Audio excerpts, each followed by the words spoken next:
Vamos a iniciar el tema de hoy. De antemano, hoy tenemos un tema súper interesante que tiene por título ¿Existe una iglesia verdadera?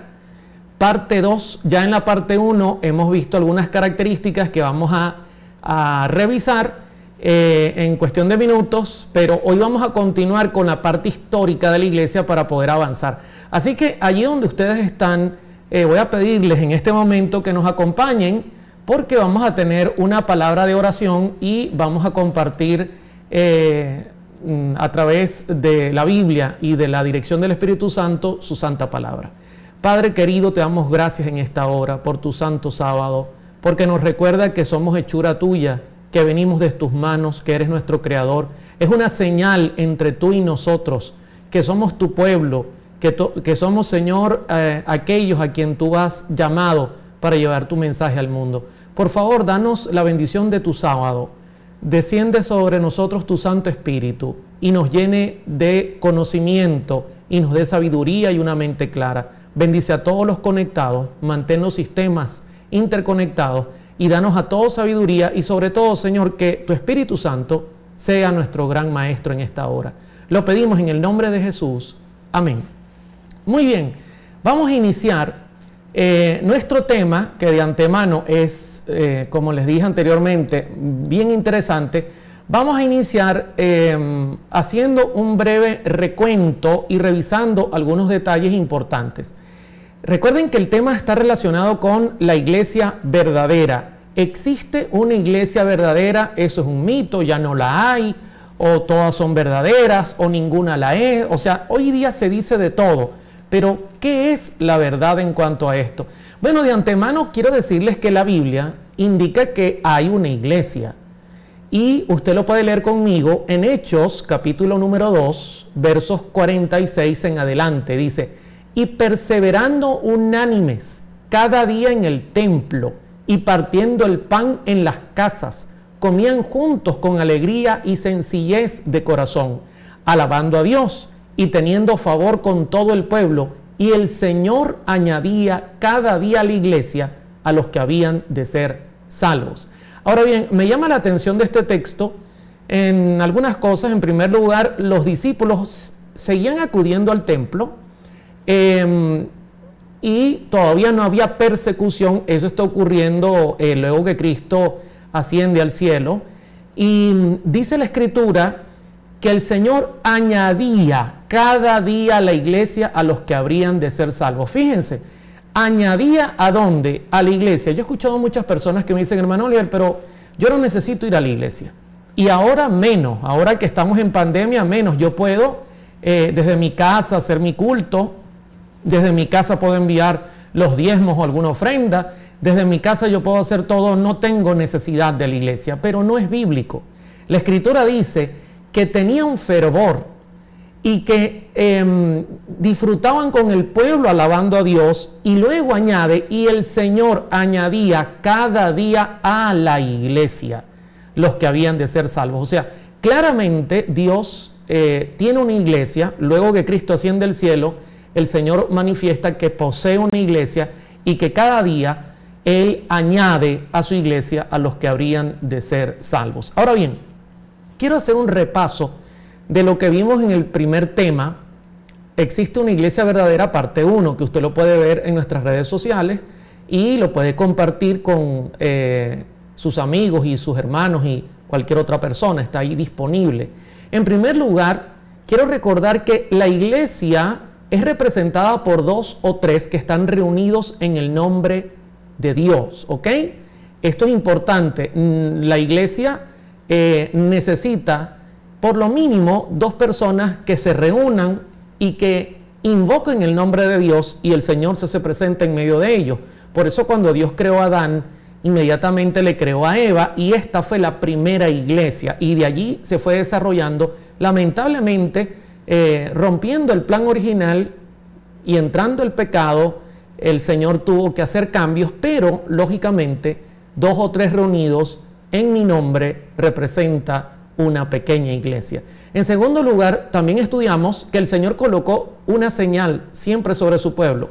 Aquí nosotros podemos notar que al principio estaban vestidos de luz, luego que entra el pecado, el Señor coloca la circuncisión como una señal en su pueblo, y posteriormente esta pasa a ser el bautismo que hoy día necesitamos todos para entrar a la familia divina y formar parte de la iglesia. En tercer lugar, lamentablemente, Adán y Eva dejaron de ver a Dios y luego el pueblo no quiso hablar con Dios. Por lo tanto, Dios levantó profetas, otra característica necesaria en la iglesia verdadera. Dios tiene profetas que guían a su pueblo y que son la voz autorizada de Dios. Otro punto que quiero compartir es el cuarto punto, que Dios siempre coloca condiciones. Lo hemos estudiado. Al principio colocó un árbol y le dijo a Adán y Eva: si ustedes son fieles y no comen de él, todas las bendiciones que yo he prometido serán de ustedes y tendrán una vida inmortal. Pero lamentablemente Adán pecó, Eva pecó y este pecado se ha extendido y siempre el Señor coloca condiciones. En quinto lugar, le dejó un territorio y era nuestro planeta. Ese era el territorio que ocupaba la iglesia aquí en la tierra y que hoy día sigue siendo el territorio a expandirse, porque Cristo dijo: por tanto, id y haced discípulos en todos los rincones de la tierra, dice la Escritura. Y por último, el sexto punto, el mensaje. Recuerden que siempre la iglesia aporta un mensaje y este tiene relación al lugar donde Cristo está, ¿ok? En el momento preciso donde Cristo está oficiando en el cielo, es importante que nosotros recordemos que el mensaje va acompañando a la iglesia y tiene que ver con el santuario y siempre apunta a Cristo como el Mesías príncipe. Ok, haciendo un resumen breve, yo necesito entrar entonces en el punto que quedamos en el tema anterior. Usted recordará que en el tema anterior terminamos analizando cuál fue la postura del pueblo de Israel. Y al finalizar el tema yo cité algunas parábolas, entre ellas la parábola de los dos hijos. Y aquí nosotros podemos mirar representado en Mateo capítulo 21 cómo nuestro Señor Jesucristo prácticamente está diciéndole a la iglesia lo que vendría en adelante luego de su muerte, un poco de tiempo después. Esto es importante que lo entendamos, porque la iglesia siempre es la misma, pero realmente nosotros podemos entender que aunque la iglesia es siempre la misma, está dividida en etapas o periodos, ¿ok? Entonces dice Mateo 21-28, pero ¿qué os parece? Un hombre tenía dos hijos. ¿Cuántos? Dos. A mí me preguntaba en el tema anterior Jeffrey y hacían preguntas a los hermanos, pero al final ¿cuántos grupos van a haber? Hermanos, la Escritura dice: un hombre tenía dos hijos. O sea, siempre vamos a ver una relación de dos. Siempre vamos a ver una relación de dos. Al principio pondré enemistad entre la mujer y la serpiente, entre su simiente y la simiente de ella. O sea, no hay duda. Solo dos grupos, solamente dos, no más. Un hombre tenía dos hijos y acercándose el primero le dijo: hijo, ve hoy a trabajar en mi viña. Respondiendo él dijo: no quiero, pero después arrepentido fue. Y acercándose el otro le dijo de la misma manera y respondió él y dijo: sí, Señor, voy, y no fue. O sea, acá nosotros notamos que el primer grupo representaba increíblemente a todos aquellos gentiles, ¿ok? Todos aquellos gentiles que no eran pueblo de Israel, que no eran representados como el pueblo de Israel. Ese es el primer grupo que dijo: no quiero, pero después se arrepentiría e iría. Y luego el otro representa al pueblo de Israel que dijo: yo voy a ir. Ustedes recordarán Éxodo 19, que lo citamos en el primer tema, pero no fueron, no cumplieron con la misión. Entonces aquí tenemos los dos grupos representados: Israel, y tenemos a los gentiles que representaban a todo aquel que no era judío de descendencia o que no había entrado a pertenecer al pueblo de Israel a través de la circuncisión. Ahora, yo creo que eso lo tocamos en el tema anterior y quedó claro, ¿ok? Estoy haciendo un resumen para luego entrar ya en el tema que nos toca.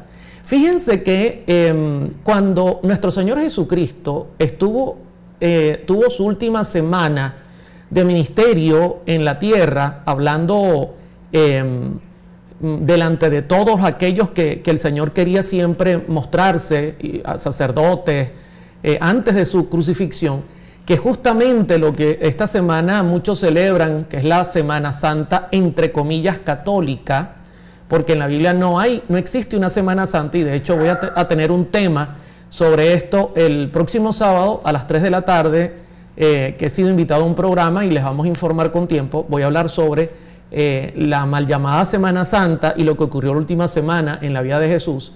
Notemos que Jesús en esa última semana antes de la crucifixión entra al templo. El templo es el segundo templo porque el primero había sido destruido por tropas de Babilonia. Este es el segundo templo que Nehemías había construido y que Esdras señala en sus escritos, y dice Mateo 21:12, y entró Jesús en el templo de Dios. Esta es la segunda oportunidad en que Cristo limpia el templo, y echó afuera a todos los que vendían y compraban en el templo, y volcó la mesa de los cambistas y las sillas de los que vendían palomas, y les dijo: escrito está, mi casa, casa de oración será llamada, mas vosotros la habéis hecho cueva de ladrones. Ahora, yo quiero que miren allí, interesante, ese es el templo que no era ni la sombra, quizás podemos decirlo así, esto no era ni la sombra, mis hermanos, ni la sombra de lo que representaba realmente el templo de Salomón. Era un templo más sencillo, y ahí fue donde Jesús entra y le dice a los sacerdotes: mira, ya está bueno, que traten mi casa como un comercio, como cuando ustedes van a un comercio donde hay muchos vendedores y la gente cambiaba. Recuerden que el templo tenía su propia moneda, el corbán, y recuerden que la gente venía de lejos y no podía aportar animales o llevar animales, entonces en el templo se vendían los animales para los sacrificios. Y el Señor, estando allí, vio ese escándalo, vio los que robaban, los que cambiaban las monedas, los que compraban, los que mostraban los animales. O sea, vio toda la trampa inclusive que se podía contemplar, y les dijo, verso 13, mi casa, casa de oración será llamada, mas vosotros la habéis hecho cueva de ladrones. Óyeme, tremendo. Miren cómo la llama, mi casa. O sea, en ese momento Israel y el templo todavía representaban de alguna manera directa a la iglesia que Dios tenía en esta tierra, su especial tesoro. Saben que la historia cuenta que cuando Jesús hizo el manojo de cuerdas y echó fuera a toda esa gente, los sacerdotes corrieron despavoridos, y luego los enfermos y los niños se acercaron a Jesús, y Jesús comenzó a sanarlos a todos. Y los niños comenzaron a cantar Hosana, Hosana, y los sacerdotes poco a poco regresaron y vieron esa escena maravillosa donde Jesús sanaba a los enfermos, los niños alababan a Dios, y de hecho se sintieron celosos y dijeron: Señor, cállalos, están blasfemando. Y Jesús le dijo: no, ellos están haciendo lo correcto. Y luego de que el Señor hiciera las sanidades necesarias y instruyera a los que estaban allí, miren cómo el texto dice: mi casa será llamada casa de oración. Pero cuando Jesús sale del templo, se lamenta y dice lo siguiente: Jerusalén, Jerusalén, que matas a los profetas y apedreas a los que te son enviados. ¿Cuántas veces quise juntar a tus hijos como la gallina junta sus polluelos debajo de las alas y no quisisteis? He aquí, noten el cambio, vuestra casa os es dejada desierta. Ya no dice mi casa será llamada, no, ahora dice vuestra casa. O sea, me voy para no volver. Era como una representación de la salida de la Shekinah, del tabernáculo de reunión en los días que Israel andaba por el desierto. Es como que la Shekinah, esa presencia de Dios que luego se mostraba en fuego, se fuera para no volver más. Jesús estaba sentenciando al pueblo de Israel por sus actitudes, por haber apedreado a los enviados y no haber cumplido su misión. Ahora, no olvide, esto es importante, porque Dios había colocado a Israel en el centro del mundo habitado para entonces. Usted puede mirar allí la tierra y justo el círculo representa al pueblo de Israel. El círculo que usted ve de allí en el medio representa al pueblo de Israel. Hacia arriba estaba la Europa conocida, hacia la parte izquierda estaba África, hacia abajo estaba parte de Palestina y otras zonas, y también a la derecha tenía buena parte del Medio Oriente y también de Asia. O sea, Dios le había colocado que si alguien quería ir de Europa a África tenía que pasar por Israel. Si alguien quería ir de Baja Palestina hacia África, Europa, tenía que pasar por Israel. O sea, Dios estratégicamente había colocado al pueblo en un lugar donde fuera luz a las naciones, pero lamentablemente el pueblo no cumplió su misión. Ahora, quiero finalizar este punto diciéndoles lo que Pablo señala en Romanos capítulo 11, que también fue una pregunta que nos hicieron en el tema anterior y quiero dejar claro qué ocurrió finalmente con Israel. Dice el verso 11, digo pues, ¿han tropezado los hijos de Israel para que cayesen? En ninguna manera. Pero por su transgresión vino la salvación a los gentiles para provocarlos a celos. En pocas palabras, el apóstol Pablo dice, mira, yo soy judío, yo soy israelita, yo he creído en la verdad, muchos judíos han creído. O sea, Dios no ha desechado como tal a el pueblo de Israel y aquel que crea pues será salvo. Pero como pueblo escogido especialmente, como un especial tesoro, como su iglesia, lamentablemente el pueblo de Israel no ha cumplido con la misión y Dios, por esta transgresión, ha enviado la salvación a los gentiles para provocar a celo al mismo pueblo de Israel. Y noten cómo luego el apóstol Pablo en el verso 23 señala una condición, porque esta es la condición para todos, y aun ellos, si no permanecieren en incredulidad, serán injertados, pues poderoso es Dios para volverlos a injertar. Pero ¿cuál es la condición? Que no permanezcan en incredulidad. Si usted hoy día va al Medio Oriente, usted va a notar, y si visita Israel, usted va a notar que hay creyentes cristianos en Israel, pero el pueblo judío como tal aún continúa a la espera del Mesías. O sea, sin duda, esta incredulidad debe caer para que cada persona que pertenezca a la nación de Israel pueda ser injertada. No están eliminados de la salvación, pero como pueblo especial, el Señor ha hecho un cambio. El primer hijo dijo, no iré, y fue, representando a los gentiles, y el segundo hijo dijo, yo iré, y no fue, representando al pueblo de Israel. Ahora, yo le hago una pregunta. Hasta este momento, ¿cómo usted vislumbra el tema? O sea, haciendo el resumen, creo que he sido bastante claro al decirles que desde el principio Dios ha tenido una iglesia que se ha fundado sobre la esperanza y la promesa del Mesías, sobre Jesucristo, que es aquella simiente especial que Dios enviaría para salvar a la raza humana.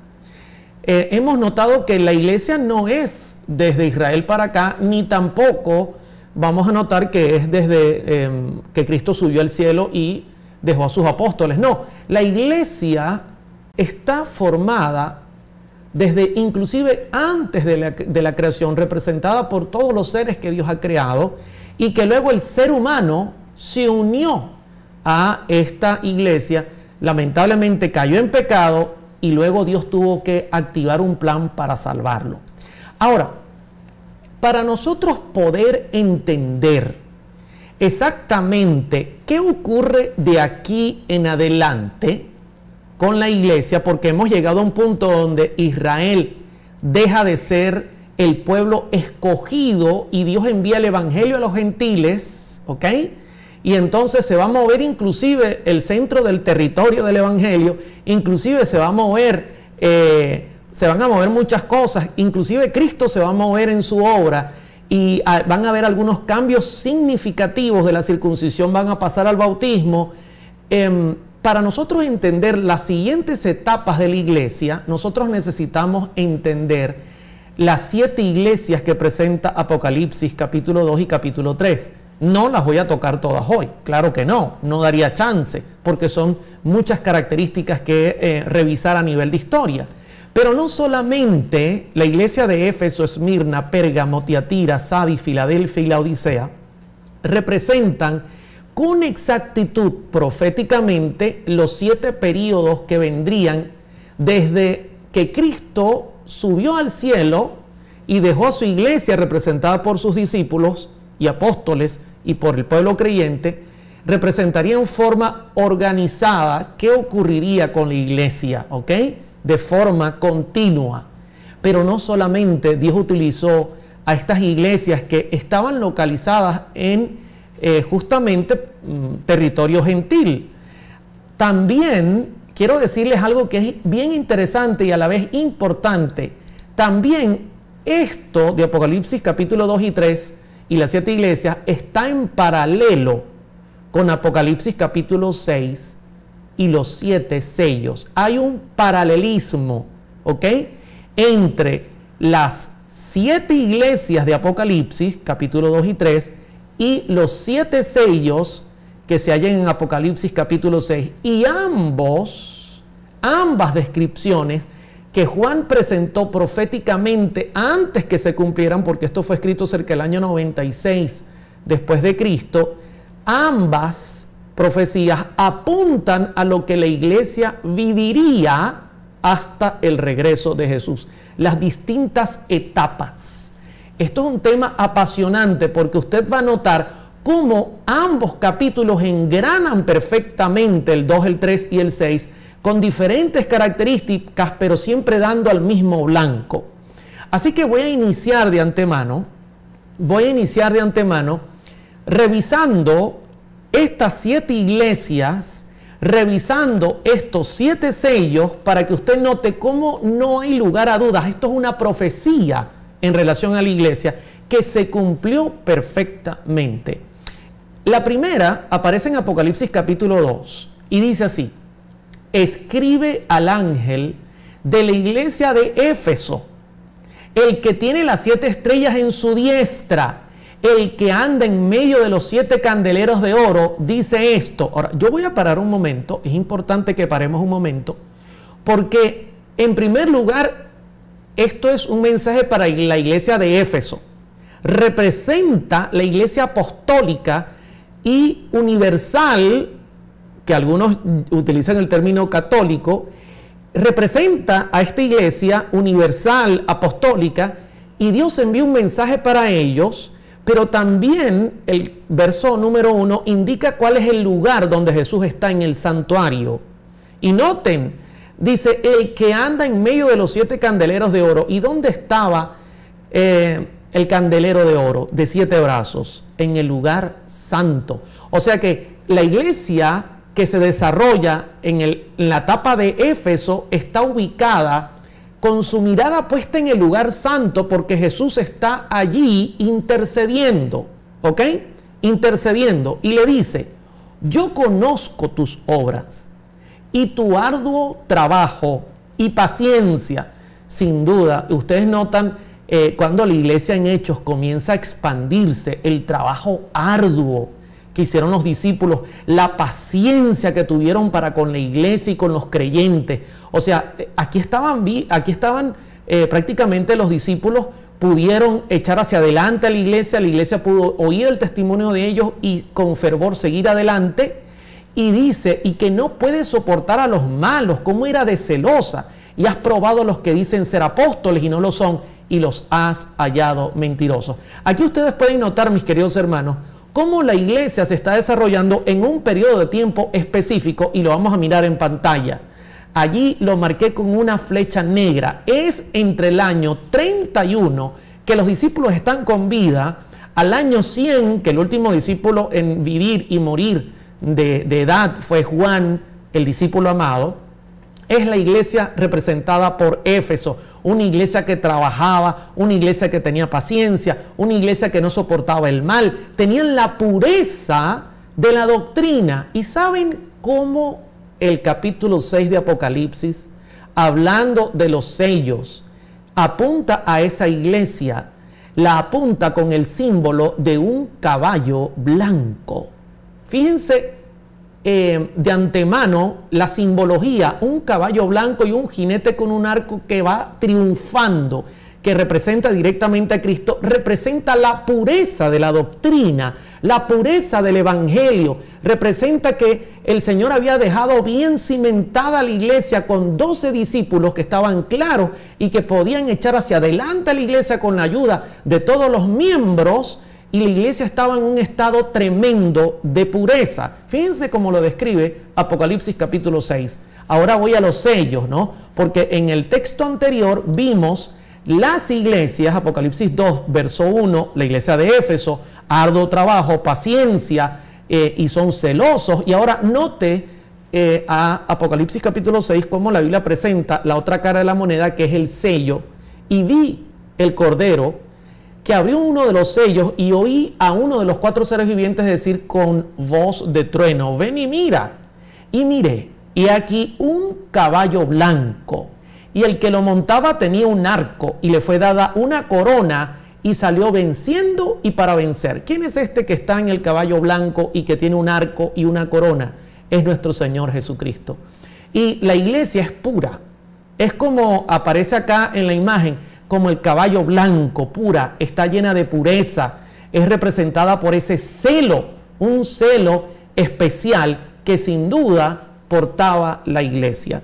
Ahora bien, entendiendo Apocalipsis capítulo 6 que el caballo blanco está en armonía con la iglesia de Éfeso, ¿qué ocurrió cuando Jesús estaba a punto de abandonar la tierra para ir al cielo y dejar a su iglesia acá para que cumpliera con la misión? Dice en Hechos 1:8: pero recibiréis poder cuando haya venido sobre vosotros el Espíritu Santo, y me seréis testigos. Noten el orden: en Jerusalén, en toda Judea, en Samaria y hasta lo último de la tierra. Usted dirá: hermano Oliver, pero se acaba de decir que cuando Cristo salió del templo y dijo: vuestra casa os es dejada desierta, ya había parado, o prácticamente ya había cesado, o en pocas palabras dijo que habría un cambio, una nueva etapa donde los gentiles serían los encargados. ¿Por qué comenzar en Judea? ¿Por qué comenzar en Jerusalén, en Samaria, que es territorio directamente que pertenecía a Israel en su momento, y luego hasta lo último de la tierra? Porque Dios es un Dios de misericordia.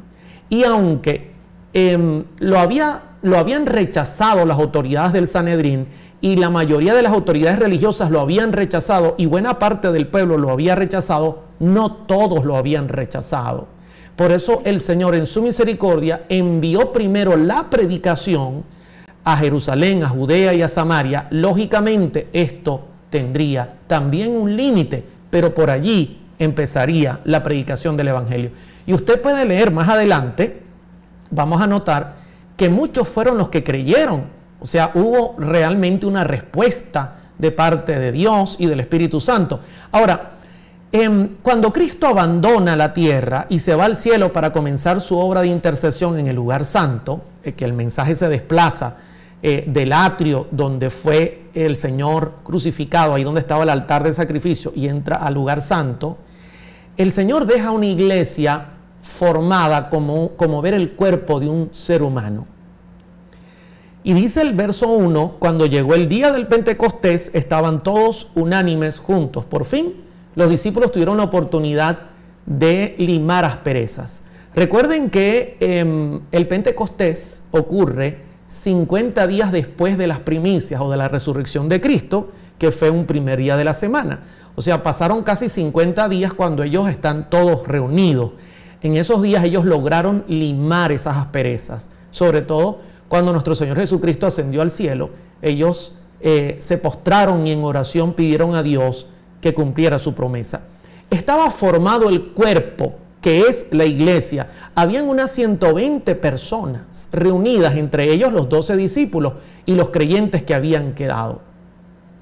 Pero no tenía vida la iglesia. Y usted dirá, ¿cómo así, hermano Oliver? ¿Recuerda usted cuando Dios creó al hombre y lo hizo del polvo de la tierra? Y estaba ahí inerte, sin vida. Faltaba algo. De igual manera, faltaba que el Espíritu Santo descendiera sobre ellos y los llenara del poder prometido por Jesús. Y note la comparación maravillosa y simbólica. Verso 2, y de repente vino del cielo un estruendo como de un viento recio que soplaba del cielo. Viene el Espíritu Santo como un viento, así como Dios sopló en la nariz de Adán, y Adán fue un ser viviente, el cual llenó toda la casa donde estaban sentados. Entonces esto representa que la iglesia, después de ser formado el cuerpo, cobró vida, y usted puede notar los resultados. Dice que Pedro salió a predicar y una gran cantidad de personas creyeron. De hecho, el Pentecostés es una de las 3 fiestas judías que exige que todo varón judío de toda nación esté en Jerusalén. No fue coincidencial. O sea que cuando Pedro se levantó con este gran sermón, cuando los discípulos fueron llenos del poder del Espíritu Santo, cuando hablaron idiomas y había gente de todo el mundo, fue algo bien planificado por Dios y la iglesia tuvo vida para poder predicar. Sin el Espíritu Santo, la iglesia es una iglesia muerta. Puede haber el cuerpo, pueden tener la palabra, pero sin la guía del Espíritu Santo, mis hermanos, la iglesia es, repito, una iglesia muerta. Ahora, creo que hasta aquí estamos claros qué es lo que está ocurriendo en la primera iglesia de Éfeso, donde hay sacrificio, donde hay paciencia, donde hay trabajo, donde la pureza es el caballo de Apocalipsis capítulo número 6 que atestigua esa pureza que representa a la iglesia primitiva, la iglesia de los apóstoles del año 31 hasta el año 100. Y noten que ocurre un hecho en el año 34 después de Cristo que marca un cambio efectivo en el patrón y en el plan que Dios tiene. Recuerden que Jesús dijo, comiencen por Jerusalén, por Judea y por Samaria, pero en el año 34 después de Cristo asesinan a Esteban. Y saben que este mismo año se cumplen las 70 semanas que profetizó Daniel, ¿ok? En el libro de Daniel usted la va a encontrar.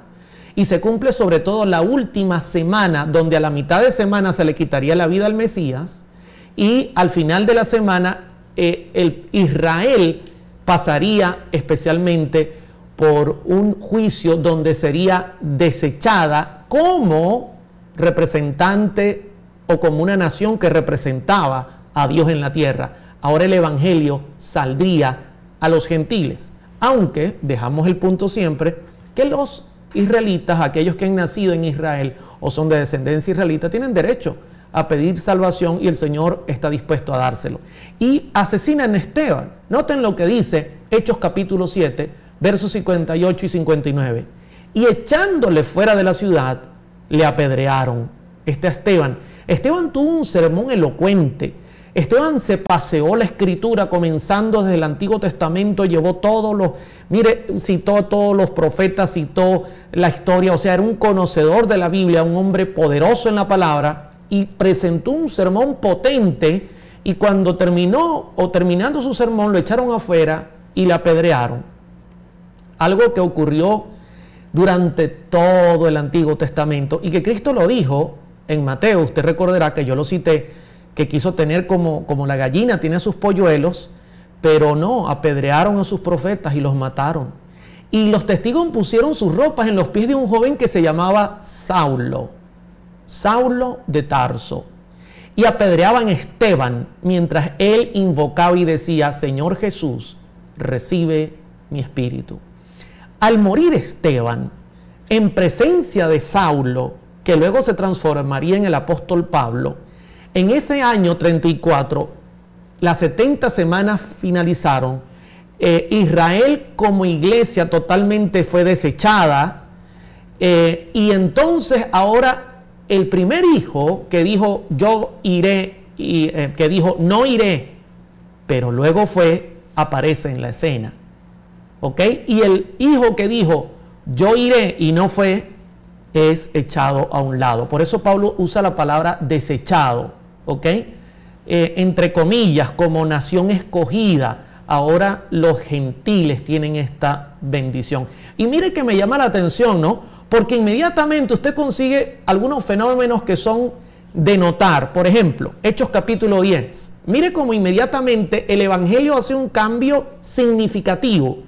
Dice Hechos capítulo 10, verso 1. Había en Cesarea un hombre llamado Cornelio, centurión de la compañía llamada La Italiana. Este hombre no era de descendencia israelí, este hombre era romano, era un militar romano, ¿ok? En Cesarea de Filipos. Este vio claramente en visión, como a la hora 9 del día, un ángel de Dios entraba donde él estaba y le decía: Cornelio, envía pues ahora hombres a Jope y haz venir a Simón, el que tiene por sobrenombre Pedro. Ahora, quiero parar un momento.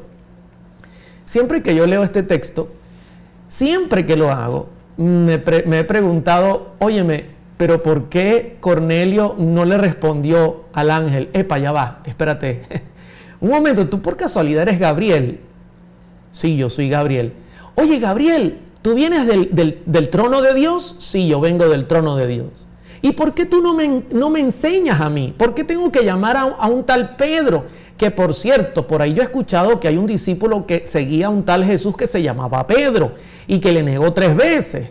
¿Por qué tengo que buscar a ese pecador? ¿Por qué tú no me dices qué tengo que hacer? No, mis hermanos, porque el evangelio no está autorizado para ser predicado por ángeles. Nosotros tenemos que predicar el evangelio.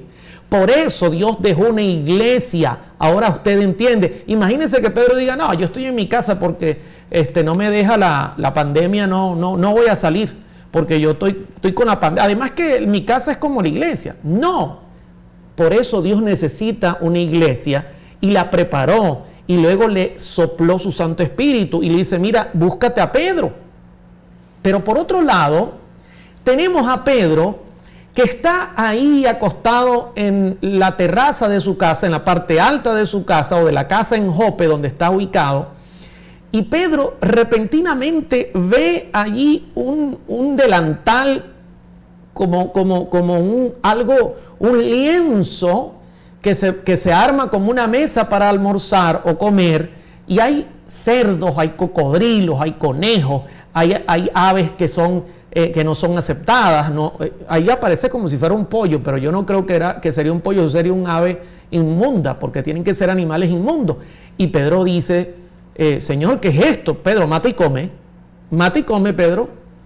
Y Pedro dice: no, Señor, yo no he comido cosa inmunda, jamás lo he comido. Y fíjense que Jesús ya murió y resucitó y se fue al cielo. Y Pedro insiste: yo no he comido nunca eso.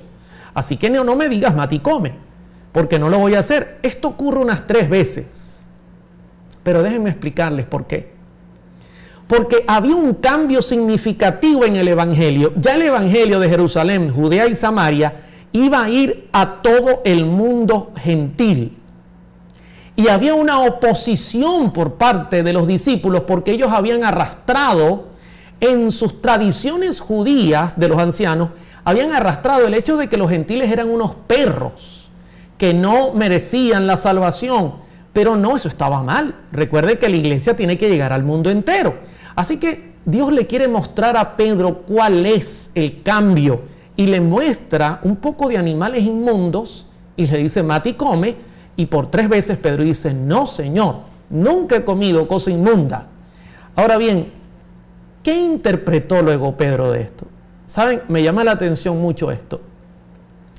Porque si usted le pregunta a un hermano católico, y les envío un gran abrazo y un gran saludo a nuestros hermanos católicos, tengo muchos amigos católicos que también están estudiando la Escritura con nosotros y que quieren conocer lo que enseña la Biblia. Les mando un gran abrazo. Igual tengo muchos hermanos evangélicos. ¿Qué dice un hermano evangélico en cuanto a Hechos capítulo número 10? que tengo muchos amigos evangélicos que sintonizan nuestro canal y que seguramente estarán viendo este programa. Por eso estoy usando solo la Biblia y estaré usando citas históricas que no apuntan a religión alguna, sino es historia. Ellos creen que aquí lo que Dios está dando es una orden de que uno ya puede comer cualquier clase de animal, incluyendo el murciélago, incluyendo cualquier serpiente o animales del mar que son, en la Biblia son llamados inmundos. Ellos dicen, no, mira, claramente la Biblia dice, Pedro, mata y come. Así que el Señor limpió a los animales con la muerte de Cristo. Tremendo esto, tremendo. Yo he escuchado hasta sacerdotes decir esto, hasta pastores evangélicos decir esto. Pero miren lo que Pedro interpreta, Hechos capítulo 10, verso 17. Y mientras Pedro estaba perplejo dentro de sí sobre lo que significaba la visión, 3 lienzos con animales inmundos que había visto. Imagínate, Pedro está perplejo, pero mucha gente lo interpreta a su manera.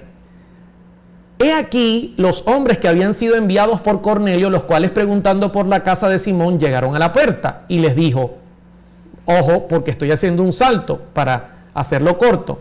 Y Pedro va con ellos, se acerca a Cornelio, ese es el verso 28, y Pedro les dice estas palabras: vosotros sabéis cuán abominable es para un varón judío juntarse o acercarse a un extranjero. ¿Y quién dijo que eso era abominable? Mis hermanos, Dios dijo, id al mundo entero, Salmo 67. Ah, no, pero se había cambiado todo. Estos eran unos perros. Y entonces Dios le manda una visión para aclararle a Pedro, porque Pedro resistía. De hecho, el Espíritu Santo, cuando Pedro está arriba, le dice, usted puede leer Hechos 10, mira Pedro, te está buscando alguien y cuidado y no obedeces a mi voz, anda y ve con ellos, porque había temor de que Pedro se resistiese.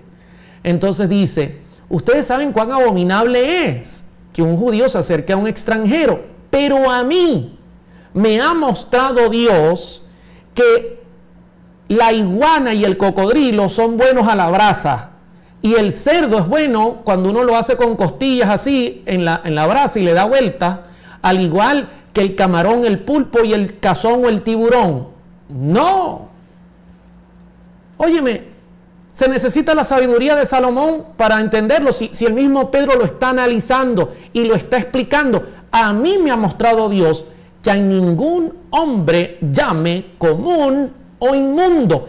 Y el evangelio sale poderosamente a todo lo que es el pueblo gentil. De hecho, usted lee Hechos de los Apóstoles y en adelante, la primera carta es Romanos, ¿correcto? La siguiente es Corintios. Y usted puede seguir leyendo a los Gálatas, a los Efesios. O sea, comienza a ver claramente una expansión del evangelio a todos los gentiles y comienza la tierra a llenarse del evangelio, cosa que Israel no cumplió, y por tal razón Dios tuvo que desechar al que llamaba a su pueblo y llamar a un nuevo grupo. Entonces yo cierro este punto diciéndoles que así transcurrió del año 31 al año 100 con una iglesia trabajadora, con una iglesia paciente, con una iglesia pura que estaba centrada y posada sobre Cristo, la roca principal, cuyas columnas comenzaban a subir a través de los apóstoles, y de allí comenzó la iglesia a expandirse. Ahora, Jeffrey, hasta acá, ¿cómo tú notas el tema, Gerson? Cuéntame, ¿estoy siendo claro en cuanto a la simbología? Y voy a irme atrás para marcarlo. Aquí lo tienes. Tienes al caballo blanco y tienes a la primera iglesia que representa Éfeso y que tiene un tiempo estimado en su duración de unos aproximadamente 70 años, del año 31 al año 100. ¿Estamos claros? ¿Está claro el punto? Cuéntame. Bueno, Oliver, aquí estamos atentamente siguiendo la presentación, y yo creo que esto va justamente con la continuación de lo que nosotros estábamos empezando la semana pasada, ¿no? Te puedo manifestar personalmente en los chats que nosotros estamos teniendo que nuestros hermanos están súper emocionados siguiendo la presentación. Realmente yo creo que se está entendiendo, el Señor está abriendo las mentes de las personas para entender estos mensajes. También te comparto que hay muchas personas que ya están haciendo sus preguntas y las vamos a dejar para el final. De paso aviso a los hermanos también, pero Oliver, yo creo que está siendo claro. Está siendo muy claro y sigamos adelante. Sí, entonces tenemos que avanzar. Gracias Jeffrey, gracias Gerson y a todos los que están allí. Gracias a Mauricio también que está pendiente. Un abrazo grande para ustedes. Noten esta imagen que van a tener en pantalla.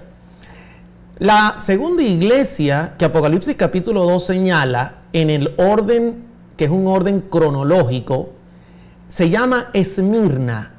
Y esta iglesia tiene un tiempo del año 100 al 313, un tiempo de cumplimiento.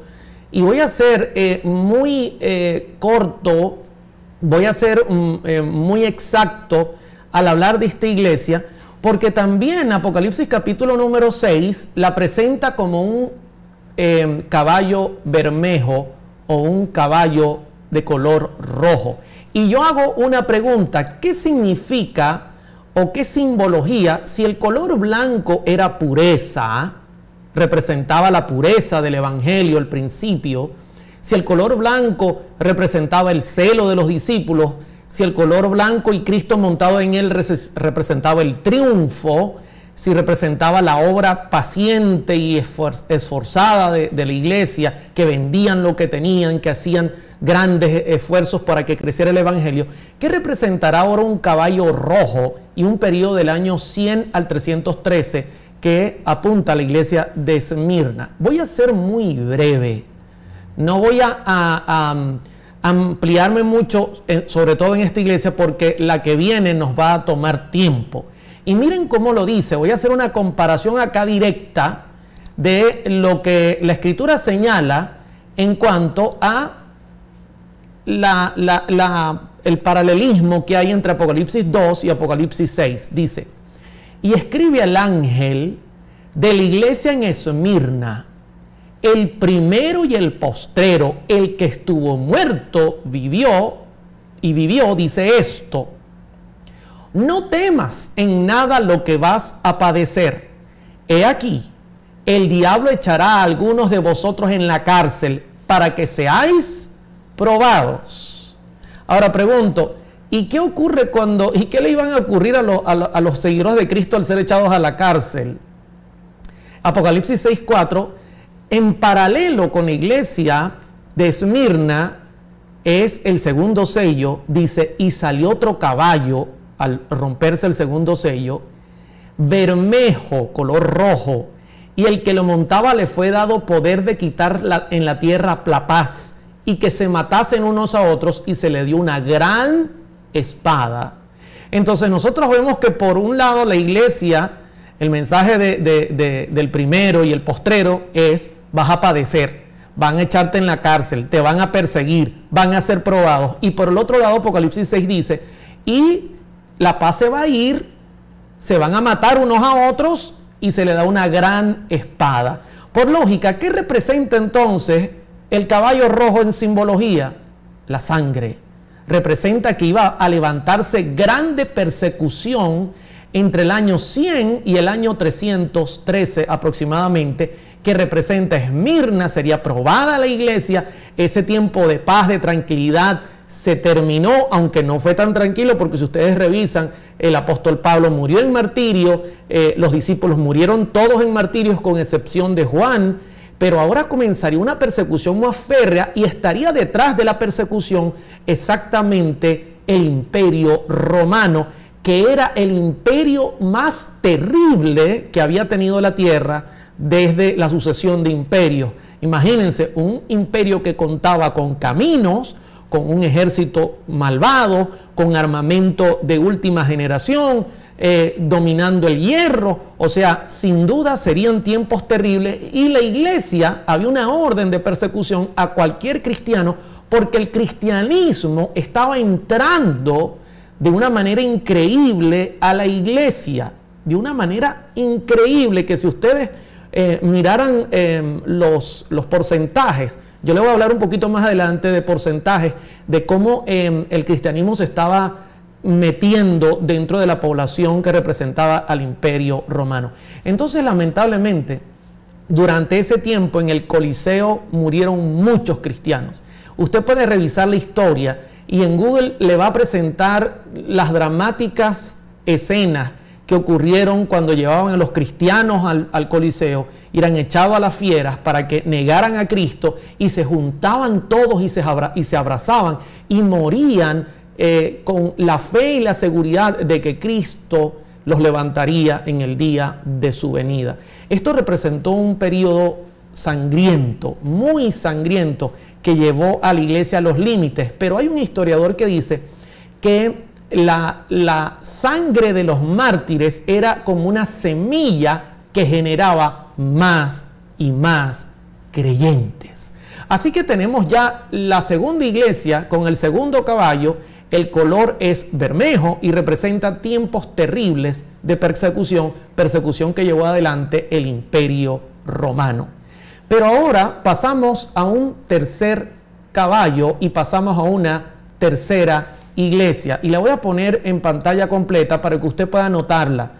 Es la iglesia de Pérgamo, que está señalada en que entre el año 313 y el año 538. Es la iglesia de Pérgamo. Recuerde que las iglesias están en orden cronológico, apuntando a etapas históricas que viviría la iglesia, y que Juan lo profetizó justamente antes de que él viera exactamente o de antemano. Mientras Éfeso iba hacia adelante, Juan profetizó: nosotros somos la primera, pero luego viene Esmirna y después vendrá Pérgamo, año 313 al 538.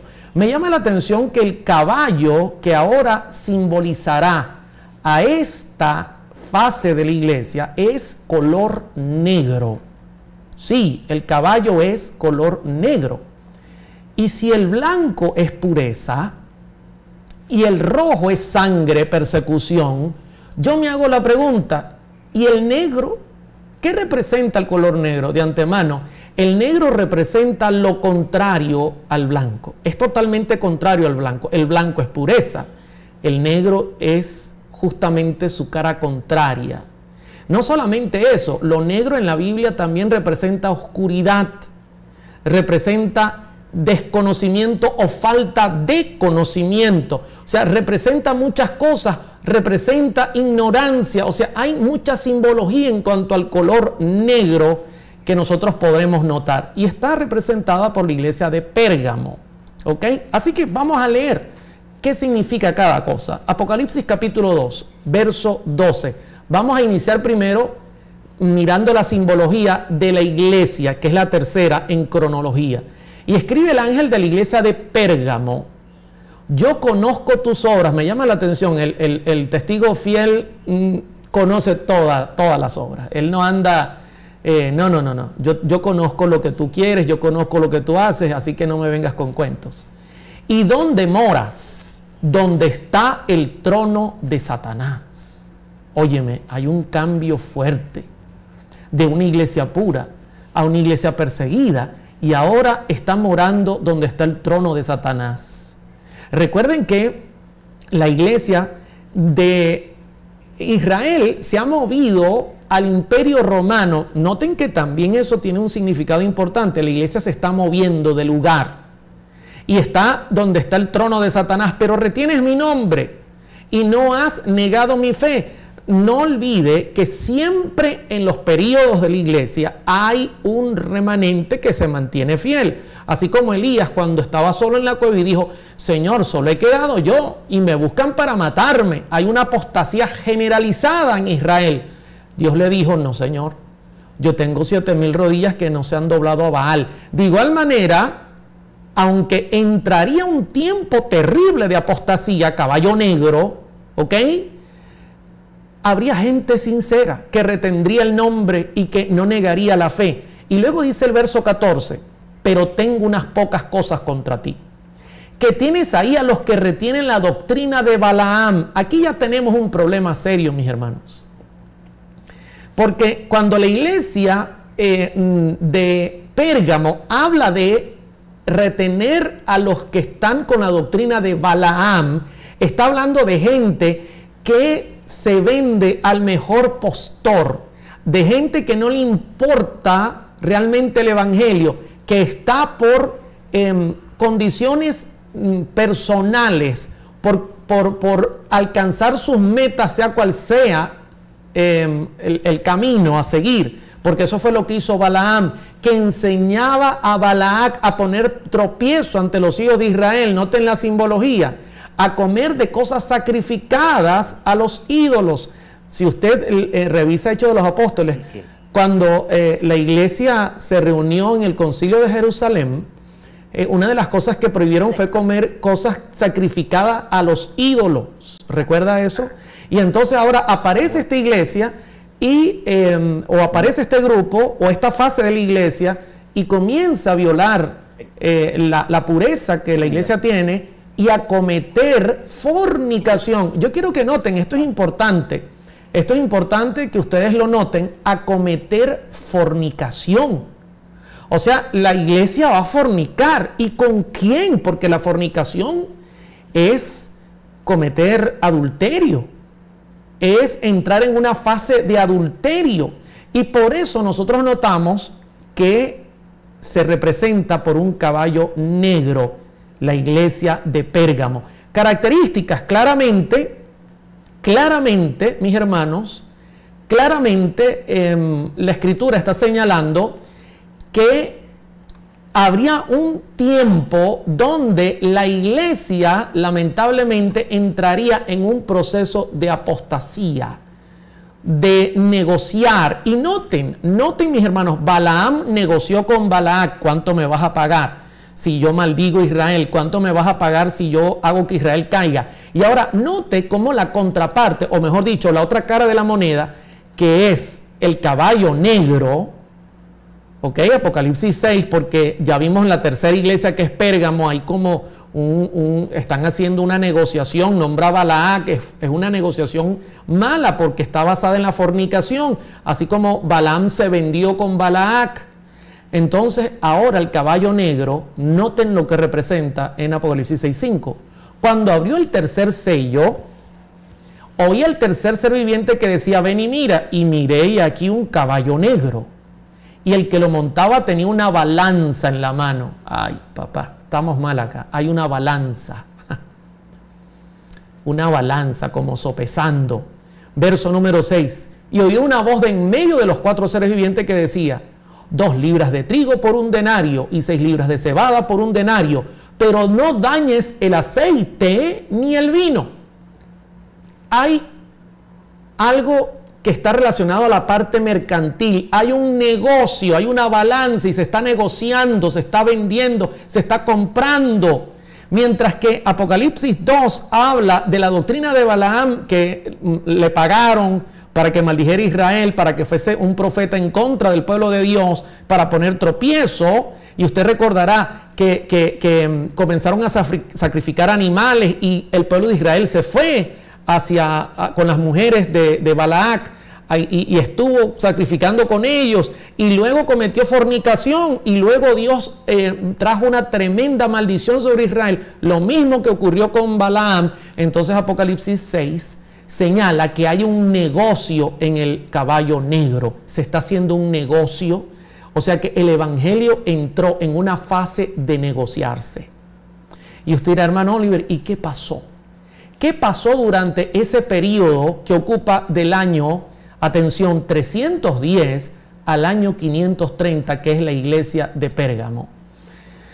Bueno, mis hermanos, aquí sí hay que abrocharse un poquito el cinturón, porque vamos a entrar en algo sumamente histórico.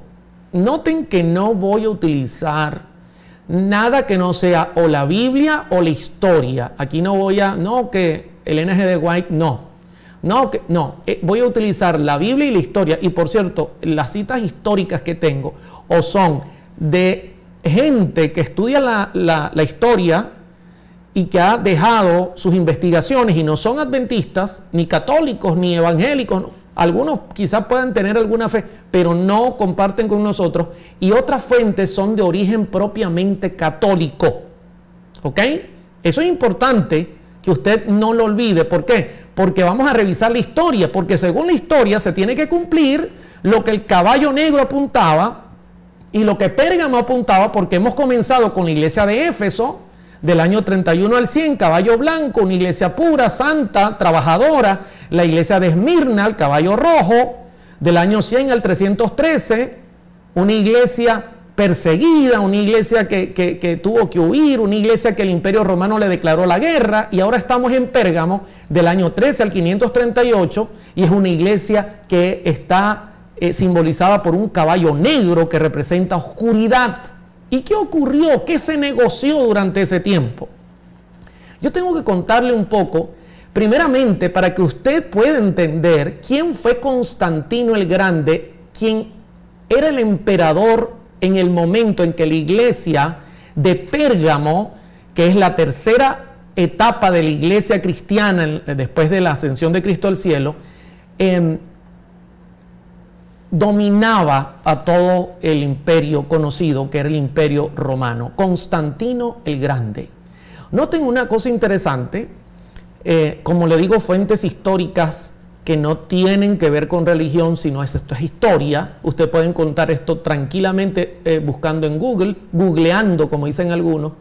Flavio Valerio Aurelio Constantino, 27 de febrero de el 272 nace y muere el 22 de mayo del 337. Fue emperador de los romanos desde su proclamación por sus tropas el 25 de julio del 306 y gobernó un imperio romano en constante crecimiento hasta su muerte. Se le conoce también como Constantino I o Constantino el Grande, ¿ok? Este era el emperador que dominaba durante esa época. Me llama la atención que este emperador se convirtió, ¿ok? Atención con lo que voy a decir porque esto es interesante. Se convirtió, entre comillas, al cristianismo. Su conversión, de acuerdo con Eusebio de Cesarea, fue el resultado inmediato de un presagio antes de su victoria en la batalla del Puente Milvio, el 28 de octubre de 312. Eusebio, en primer lugar, dijo que alrededor del mediodía, cuando el día ya comenzaba a declinar, vio con sus propios ojos el trofeo de una cruz de luz en los cielos sobre el sol, y con la inscripción In hoc signos vinces, con este signo vencerás. Estoy citando las propias fuentes históricas. ¿Ok? Cuando él iba a la batalla en 312, él vio esta señal y dijo: Dios, el Dios de los cristianos, quiere ayudarme a vencer. Y si esto ocurriere, entonces yo le pagaré haciéndome cristiano. Quiero compartir un poco más de la historia.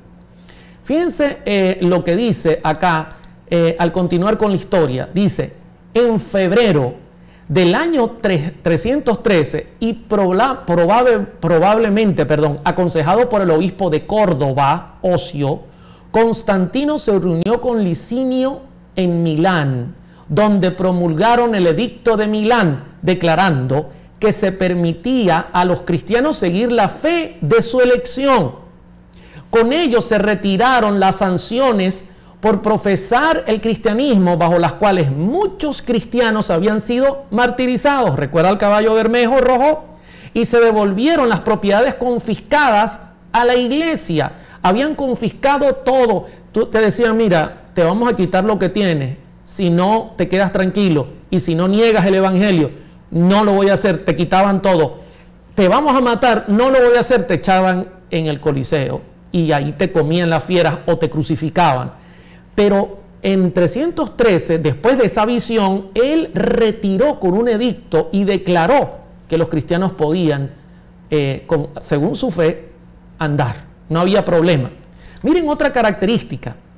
Por otra parte, Constantino posiblemente conservó el título de Pontifex Maximus, el término pontifex significa literalmente constructor de puentes. Pons más facere. Maximus significa literalmente el mayor. O sea, él recibió el título de el mayor constructor de puentes, Pontifex Maximus, hasta su muerte, un título que los emperadores romanos ostentaban desde Augusto como jefes de la antigua religión romana. O sea que Constantino se reconocía a Dios. Eso significa constructor de puentes máximo, o el término máximo pontífice. Él se reconocía como un Dios al cual debía ser adorado. Fíjense todo esto, ¿no? Y usted dirá, hermano Oliver, pero si se convirtió. Es que ahí viene el problema. Realmente su conversión fue una conversión. Aquí comenzó a haber un negocio y necesito explicarles esto, hermano. Esto es importante que usted mire esta historia. El emperador de Roma, que mandó a matar a tanta gente, de repente camino a una batalla ve la cruz. Ese símbolo le brilla, con esta vencerás, dice en latín. Él le promete a Dios al Dios de los cristianos, que si vence, él hará cambios. Luego genera el edicto para hacer los cambios, pero él se considera el pontífice máximo, ¿ok? Él es el puente entre Dios y los hombres, porque él es igual a Dios. Y ahora, quiero que noten esta otra característica. Constantino renombró la ciudad poniéndola el nombre de Nueva Roma o Nova Roma, otorgando a esta un senado y oficiales civiles de forma similar a la antigua Roma y bajo la protección de la supuesta Vera Cruz, la vara de Moisés y otras reliquias sagradas. La cruz era la cruz que el cristianismo usaba como símbolo. ¿Ok? Según ellos también tenían la vara de Moisés y otras reliquias sagradas. Y entonces renombra a Roma como Nova Roma, que es hoy día la ciudad de Roma. Ahora, miren este detalle que me llama la atención, que voy a compartir con ustedes, porque esto es un libro histórico escrito por Mullen sobre Constantino. Las imágenes de los viejos dioses fueron reemplazadas o asimiladas con la nueva simbología cristiana. ¿Cómo? Ya va, vamos a parar un momentico. Déjenme leer otra vez para poder digerir. Las imágenes de los viejos dioses fueron reemplazadas o asimiladas con la nueva simbología cristiana.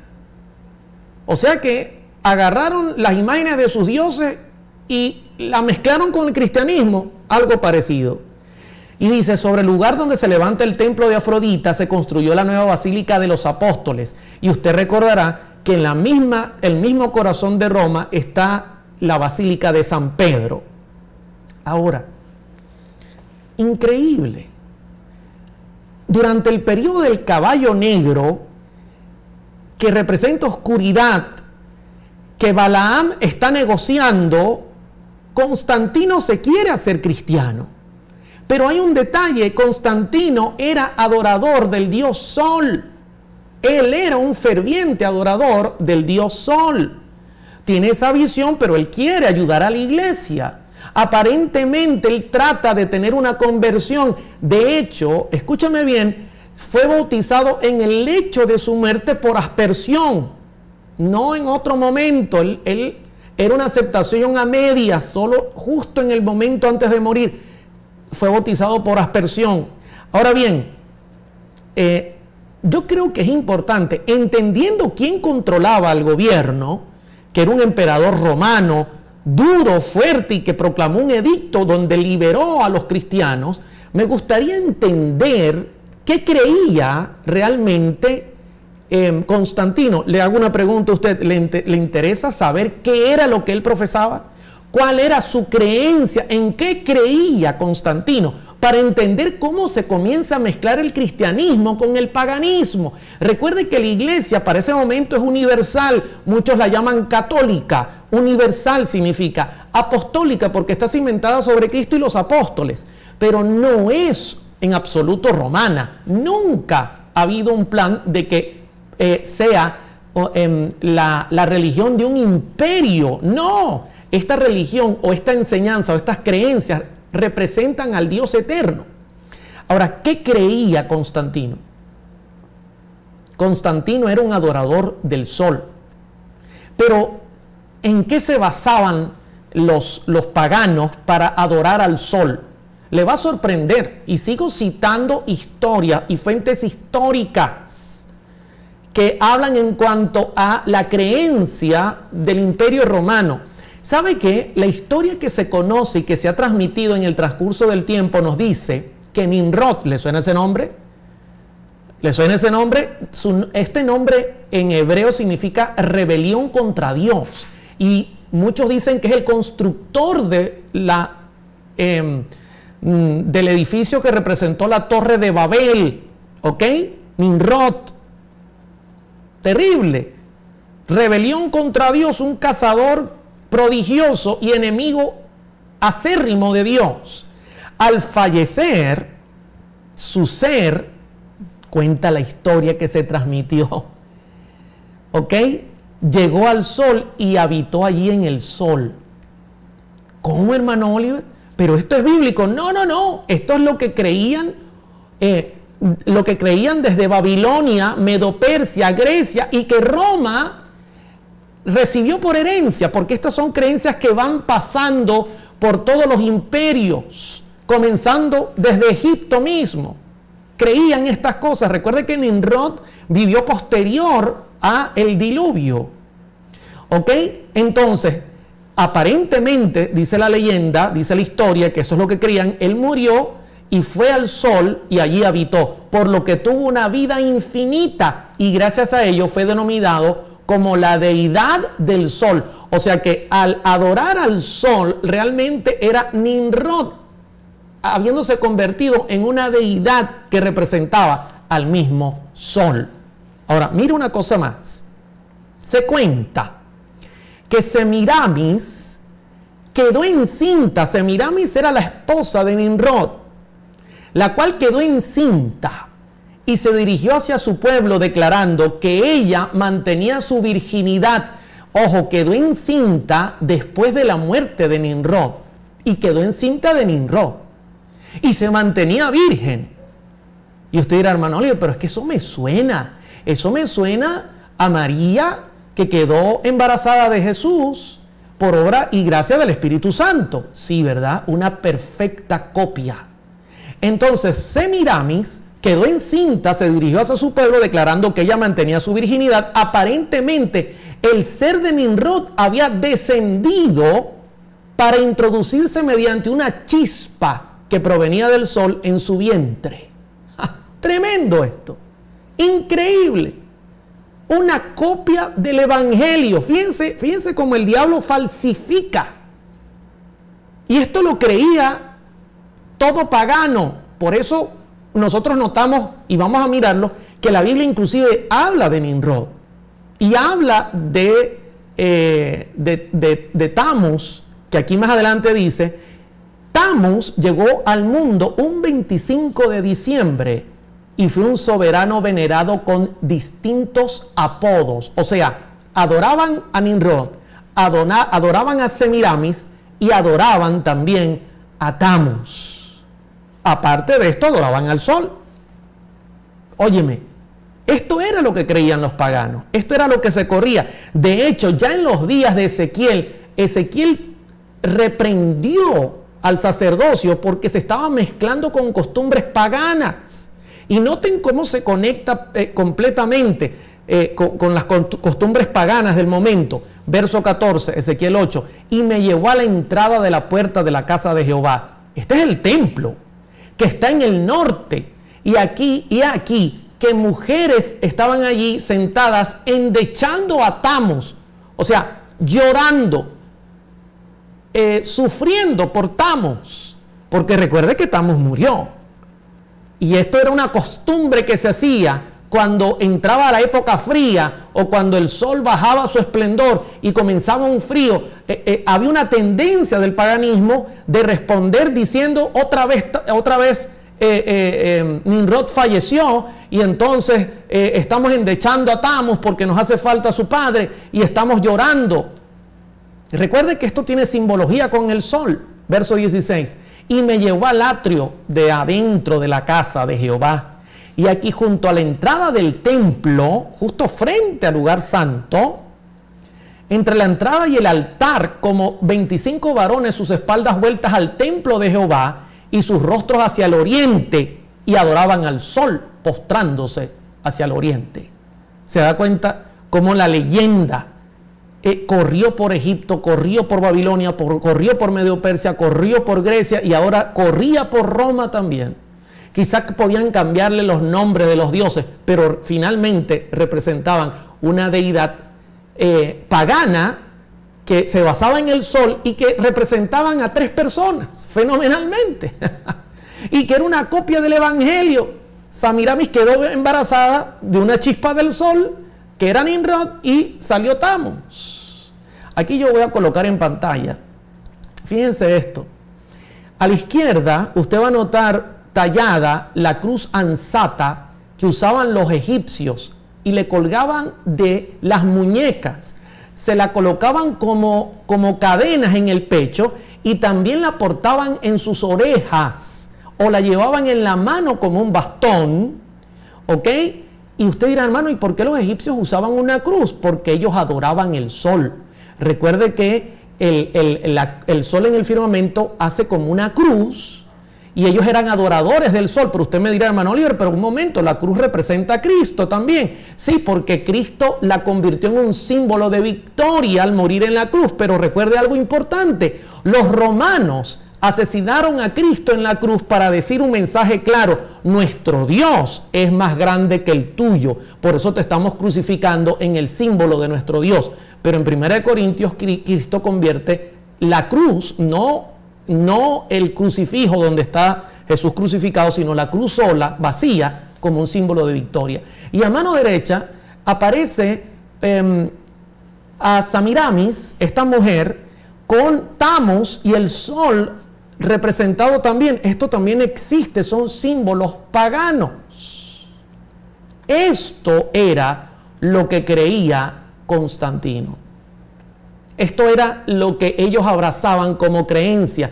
Y yendo al camino se consigue con la visión, con esta vencerás. Y entonces ahora viene un problema. ¿Cómo mezclamos el paganismo con el cristianismo? ¿Cómo llegamos a un acuerdo? Recuerde que ese es el caballo negro. ¿Cómo negociamos para lograr un acuerdo? ¿Cómo hacemos para que el caballo negro entre en la escena y se forme un negocio, como lo dice acá claramente la doctrina de Balaam, como lo dice acá, que hay 2 libras de trigo por un denario, se está haciendo un negocio? ¿Cómo hacemos para negociar y llegar a un acuerdo con el cristianismo? Imagínense el cristianismo perseguido por tanto tiempo, cansado, escondido en casas, en cuevas, en catacumbas, ya no hallaban qué hacer, y entonces los cristianos dicen, no aguantamos ya. O sea, tenemos que llegar a un acuerdo. Esto es insoportable. Esto es insoportable. Y comienza a haber un acuerdo. Recuerdan que yo les cité una cita histórica donde la historia dice que aquí se las voy a colocar, donde dice que las imágenes de los viejos dioses fueron reemplazadas o asimiladas con la nueva simbología cristiana. ¿Recuerdan esta cita? Ahora, miren esta imagen. Quiero que usted la mire bien. ¿Sabe qué es o quién representa esta imagen? Esta imagen representa al dios Júpiter. Al dios Júpiter. Esta era una de las deidades adoradas por los paganos, entre ellos Constantino, porque no solamente adoraban a uno, sino adoraban a muchos dioses. Pero el principal era el sol. Pero usted, si es católico, me dirá, hermano, pero ya va un momento, porque esa imagen se me hace conocida. Esa imagen me parece a la imagen de San Pedro en la Basílica de San Pedro, que está en el Vaticano. Yo estuve en el Vaticano.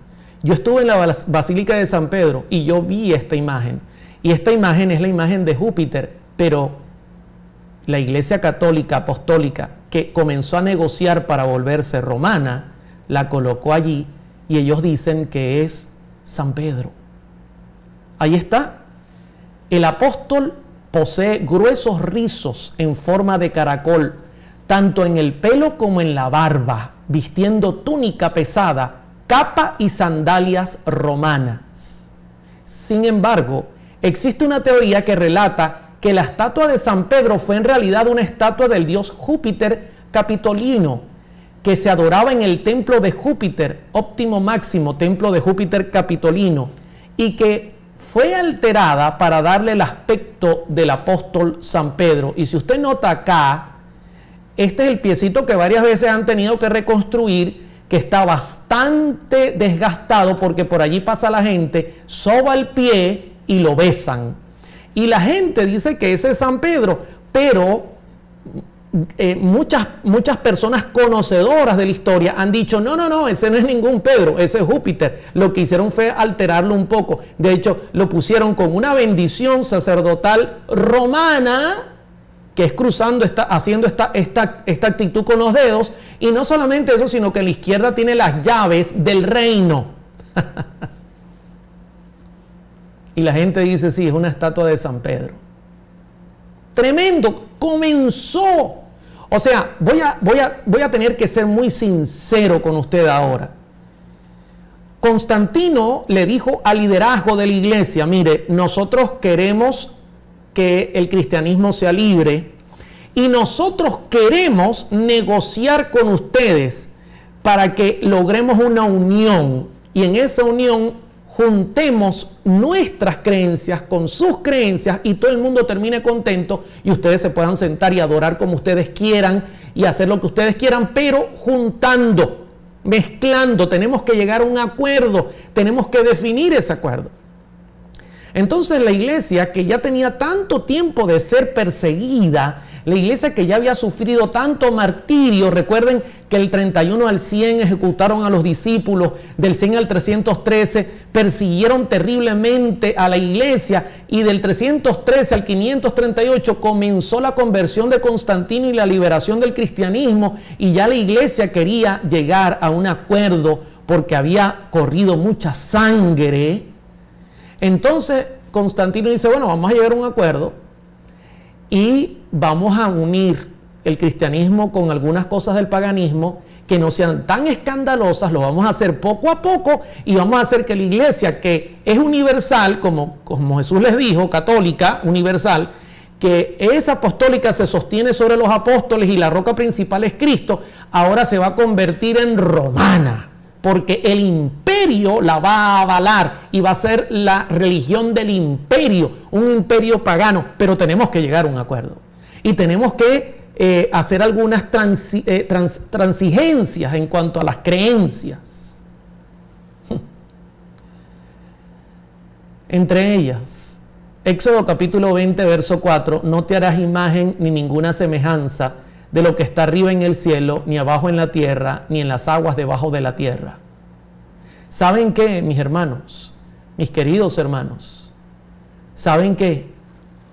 Y se los pongo en pantalla. Lamentablemente, esta fue parte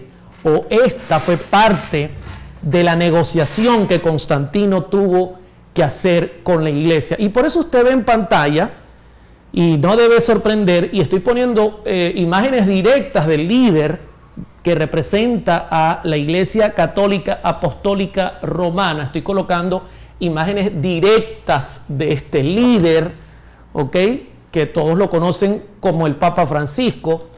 Ustedes pueden ver en la primera una imagen con la Virgen María, donde María está como en un cartoncito, y luego más allá, a un ladito, está nuevamente María, y está el Papa rindiéndole homenaje o honor, veneración, como ellos lo llaman también a veces.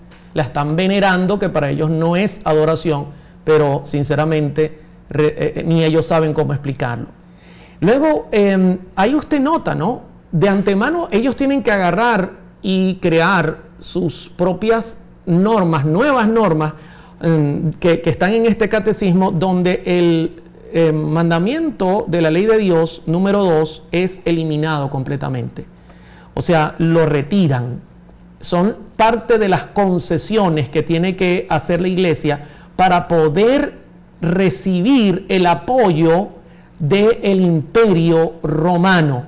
No solamente eso, usted puede mirar que el Papa acá está también rindiéndole culto y honor o veneración, como ellos lo llaman, al divino niño. Y usted me dirá, hermano, ¿pero qué significa esto? ¿Por qué? Si el mandamiento claramente dice, no te harás imagen. De hecho, el mandamiento en el original hebreo dice, no te harás ídolos, ni le rendirás culto. Dice claramente, ¿por qué esto? La Virgen María, o María, la madre de Jesús, representa directamente, mis hermanos y hermanas, lamentablemente, tengo que decirlo, a Semiramis. O sea, Constantino dijo, mira, hay un problemita y es que nosotros adoramos a Semiramis. ¿Cómo hacemos? Y entonces la iglesia dijo, bueno, es complicado porque nosotros no podemos tener otras imágenes ni nada por el estilo, pero vamos a decir que es María, la madre de Jesús. ¿Ok? Pero hay otro problema, nosotros adoramos a Tamos. Bueno, digamos que es el divino niño. Tremendo esto. ¿Y cómo hacemos con los símbolos del sol? Bueno, los podemos utilizar y decimos simplemente que son símbolos litúrgicos, religiosos. Así de sencillo. Y vamos añadiendo poco a poco. Y comenzó la negociación. Y por eso usted consigue nuevamente, acá en el catecismo, usted consigue claramente, este es el catecismo, ya le voy a decir qué versión es, porque es un catecismo original, firmado y todo, del año 1993, un poquito viejito. Aquí está la fecha y de edición, está la firma. Y usted puede notar que acá ellos colocan los 10 mandamientos y dice el primero, amarás a Dios sobre todas las cosas, y el segundo dice, no tomarás el nombre de Dios en vano. Aquí usted lo puede mirar claramente. Es más, voy a ponerlo en pantalla grande para que usted lo note, que no estoy mintiendo. O sea, aquí lo dice claramente, en este renglón, aquí en este renglón. Solamente hay 3 mandamientos. El primero, no tendrás dioses ajenos a mí, y el segundo, no tomarás el nombre de Jehová tu Dios en vano. No está por ningún lado el mandamiento que no permite la adoración de ídolos o imágenes. ¿Por qué razón? Porque hubo una negociación. Ellos negociaron para lograr llegar a un acuerdo con Roma como imperio y con Constantino como líder. Tremendo esto, hermanos. Ahora, sigo hacia adelante. El imperio, por lógica, no miraba al sábado con buenos ojos. Recuérdense que Éxodo 28 dice, acuérdate del día sábado para santificarlo. Y usted dirá, hermano Oliver, ¿y cuál era el día de adoración del imperio? Que tenía relación a Tamos, al sol. Bueno, aquí lo puede ver en esta cita que voy a colocar. Dice, el nombre domingo proviene del latín dies dominica, día del Señor, debido a la celebración cristiana de la resurrección de Jesús, entre comillas. En la antigua Roma se llamaba este día dies solis, día del sol. Entonces, como ellos adoraban al sol, Constantino lanzó este edicto. Dice, en el venerable día del sol, que los magistrados y la gente residente en las ciudades descansen y que a todos los talleres estén cerrados. En el campo, sin embargo, que las personas ocupadas en la agricultura puedan libre y legalmente continuar sus quehaceres, porque suele acontecer que otro día no sea apto para la plantación de viñas o de semillas, no sea que por descuidar el momento propicio por tales operaciones, la liberalidad del cielo se pierda.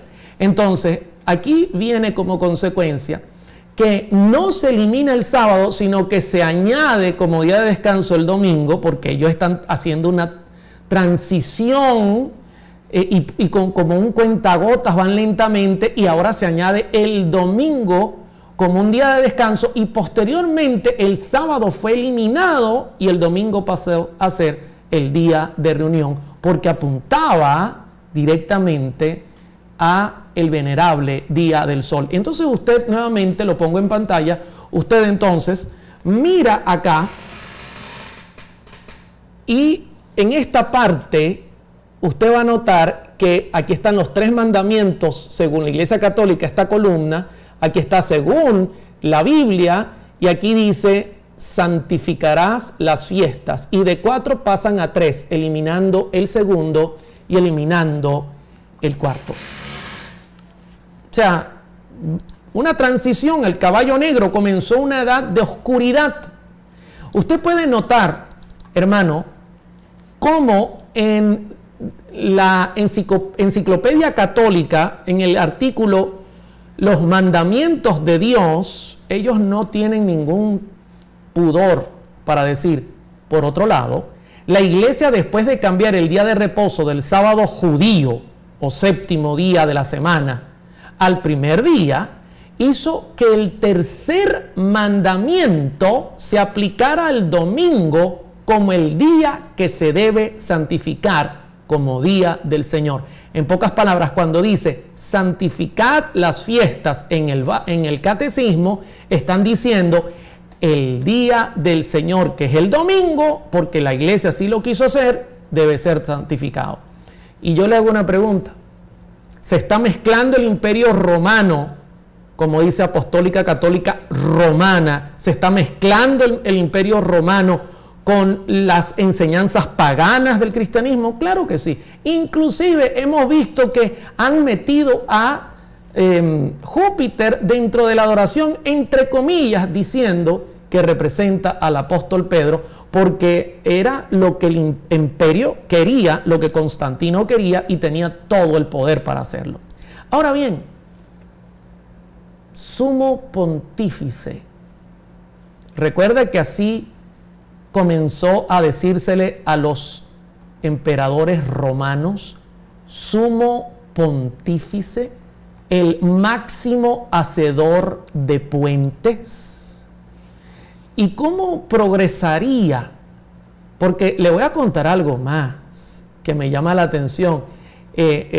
Después, durante ese tiempo de Constantino, se creó una monarquía que continuaba según la familia y que continuaba según la trascendencia de Pedro como primer papa, y estos recibirían por herencia el ser los reyes o emperadores del mundo.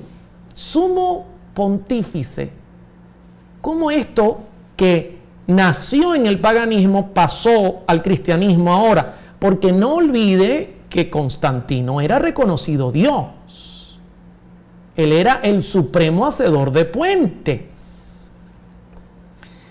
¿Saben que en Mateo capítulo 23, verso 9, Cristo dio una advertencia y dijo: no llaméis Padre vuestro a nadie en la tierra, porque uno es vuestro Padre, el que está en los cielos. Punto y final. Y usted dirá: hermano, pero yo llamo a mi papá papá. No hay problema, porque eso está en el buen sentido de la afinidad que hay como familiar. Aquí Cristo está hablando dentro de un contexto espiritual. No llames a nadie espiritualmente Padre, porque solo hay uno para ti, y es el Padre que está en los cielos.